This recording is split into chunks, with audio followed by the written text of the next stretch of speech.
नमस्कार, आप देख रहे हैं न्यूज़ डिजिटल टीवी और मैं नरेश चौधरी आपका हार्दिक स्वागत करता हूं। शक्तिनगर वार्ड नंबर 39 में 1996 से एक गौशाला है और गौशाला जो है वो इस्कॉन मंदिर, जो आप सबको पता है कि हमारे प्रभु कृष्ण जी का मंदिर रहता है। इस्कॉन मंदिर जो है वो जगह जगह आपने मंदिर भी इसके देखे होंगे। वृंदावन में भी काफ़ी बड़ा और प्रसिद्ध मंदिर जो है इस्कॉन मंदिर है। और वो इस्कॉन मंदिर को शंकर चैरिटेबल ट्रस्ट जो है वो ज़मीन देती है। काफ़ी पुरानी बात है, 1996 की बात कही जा रही है। और ये कहा जाता है कि वहाँ पर जो इस्कॉन मंदिर की गौशाला चल रही थी, अब उस पर कुछ लोगों ने कब्ज़ा कर लिया है और इस्कॉन मंदिर की जो गौशाला है उसको एक डेयरी फार्म में तब्दील कर दिया गया है। खबर जो विस्तार से है वो आपको बताने की कोशिश करेंगे। और कमेटी के सदस्यों ने बताया कि 1996 से यहाँ गौशाला थी। ये प्राचीन गौशाला चैरिटेबल ट्रस्ट द्वारा इस्कॉन मंदिर को दी गई थी। उसके बाद यहाँ राधा कृष्ण मंदिर भी बनाया गया, लेकिन कुछ समय पहले इस्कॉन मंदिर के पूर्व प्रबंधक नरेंद्र वर्मा की ओर से गौशाला में गड़बड़ी की बात सामने आई। जानकारी मिलने पर उनकी जगह स्वनपुर भट्टाचार्य दास को प्रबंधक बनाया गया। नरेंद्र वर्मा ने कुछ साथियों की मदद से गौशाला पर कब्जा कर लिया और उसे डेयरी फार्म के रूप में तब्दील कर दिया। ये उनकी तरफ से एक अपना वो आरोप लगाया जा रहा है कि उसको डेयरी फार्म में तब्दील कर दिया गया है। पुलिस को उन्होंने कहा है कि इसको कब्जा मुक्त करवाया जाए। पूर्व प्रबंधक नरेंद्र वर्मा का कहना है कि सभी आरोप झूठे हैं। जो नरेंद्र वर्मा है उनकी तरफ से कहा जा रहा है कि सभी आरोप झूठे हैं। अभी तक पद से निकासित करने का पत्र नहीं मिला है। मतलब उनको जो प्रबंधक बनाया था उसके अभी तक उनको हटाया नहीं गया है। ये नरेंद्र वर्मा की तरफ से कहा जा रहा है। और ना ही ट्रस्ट का नाम बदला है, और ट्रस्ट का जो नाम था वो भी पहले ही रहा, पुराना नाम ही रहा, और ना ही नाम बदला है ना कुछ। और दूसरी तरफ पुलिस कहती है कि कार्रवाई जो है हो रही है और ये राजस्व विभाग का मामला है। जो देखा जा रहा है कि ज़मीन जो है वो किसी के नाम पे नहीं है, क्योंकि चैरिटेबल ट्रस्ट ने जो है वो ज़मीन दी हुई है और ये राजस्व विभाग इसको देखेगा। और फिलहाल के लिए पुलिस ने कहा कि जो पुलिस वहाँ पर कल मौके पर वहाँ पर गई थी वो इसलिए गई थी कि दोनों गुटों में आपस में कोई विवाद ना हो, इसीलिए पुलिस वहाँ पर तैनात की गई।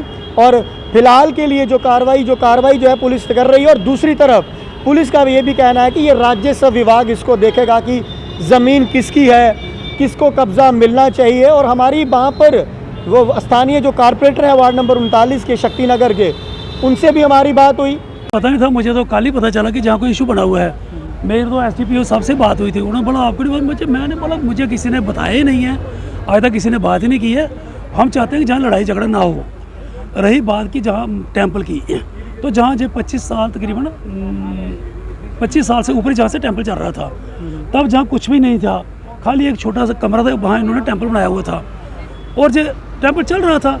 अब जब 4-5 साल से जहाँ गौशाला बन गई है, जो तो मुझे पता नहीं कैसे बनी कैसे नहीं बनी है, क्योंकि हमने कभी जहाँ दखलंदाजी की नहीं है। टेम्पल है तो पूजा करते हैं सभी, तो 4-5 आश्रम है तो हम आश्रम में पढ़ना नहीं चाहते हैं, क्यों हमें और लोगों के काम नहीं फुर्सत नहीं मिलती है। तो जब कल ही पता चला कि जहाँ जो इस्कॉन के जो जहाँ जे प्रार्थना करते थे, अब मैं इनको जानता हूँ काफ़ी देर से, तो तब जंग थे तो जब इधर गाड़ी लेकर आते थे तो हम इधर से गुजरते, हम जहाँ तो रहते थे, तो जहाँ जो इस्कॉन वाले थे जहाँ कोई दूसरा नहीं था। और जब मुझे कल ही पता चला कि जहाँ कोई और टीम भी आ गई है, कोई 4-5 बंदे का नाम ले रहे थे कि वो जहाँ आके उन्होंने गौशाला खोल ली है, गौशाला ने डेयरी फार्म खोल लिया है। भाई डेयरी फार्म खोलो तो हम लोकल लोग हैं, हमसे पूछो, हमको कॉन्फिडेंस में लो। मैं इधर का कारपोरेटर हूँ और जो लोकल लोग जो इधर के मल्ले बाल हो इनसे पूछो। वार्ड नंबर 39 है। तो इन्होंने किसी को कॉन्फिडेंस में नहीं लिया, पता नहीं कहाँ से आकर जहाँ से कमेटी बना ली। तो इन जो लोगों से जो प्रभु जो पूजा पाठ करते थे इनको बाहर निकाल दिया। मुझे समझ नहीं आती जो कैसा न्याय है, कैसी गवर्नमेंट है। इसमें गवर्नमेंट ने फौरन इनिशिएटिव लेना चाहिए और जो गुंडे लोग हैं उनको बाहर निकालना चाहिए। करीब 30 साल पहले हम लोग ये यहाँ शंकर वाले हैं, ये बिजनेसमैन हैं टिम्बर के, इन्होंने हमें यहाँ लाया था। तो उनका यहाँ पे ये कमरा अभी भी देख रहे हैं, पुराना 2 कमरे हैं और सामने उधर कमरे के लकड़ी के बने हुए थे। वहाँ उन्होंने हमें यहाँ पर मंदिर बनाने के लिए यहाँ विराजमान किया। तो हमने यहाँ राधा कृष्ण के डिटेल्स रखे थे, वो उन्होंने चोरी करके अभी कहीं बेच दिए हैं ये लोगों, जो भी गुंडे यहाँ बैठे हुए हैं। तो और यहाँ हम लोग लगातार पूजा करते थे, सेवा करते थे। और यहाँ हर संडे को यहाँ प्रोग्राम होता था, बड़ी संगत आती थी, भंडारा भी होता था। ये राम शरण वाले हैं पड़ोस में, इनके साथ भी हमारे अच्छे संपर्क थे, हम लोग मिल किया करते थे। और ये प्रभु जी हैं, ये इन्होंने जो धीरे धीरे करके बूढ़ी जो बीमार गाय हैं, कोई भी हो, चाहे जर्सी हो या देसी हो, उनकी सेवा में लगे। बाहर से कोई गाय आई उसको बाहर नहीं करते थे, खिलाते पिलाते थे और वहीं रहती थी, गाय की सेवा करते थे। और उसके बाद धीरे धीरे फिर इनको भी यहाँ से निकाला। हमने इनको समझाया, हमारे प्रभु जी हैं बड़े, इन्होंने भी समझाया कि ऐसा मत करो, लेकिन ये नहीं माने। फिर इनको समझाया, बहुत कुछ ऐसे काम करते थे जो भी बता नहीं सकते हम।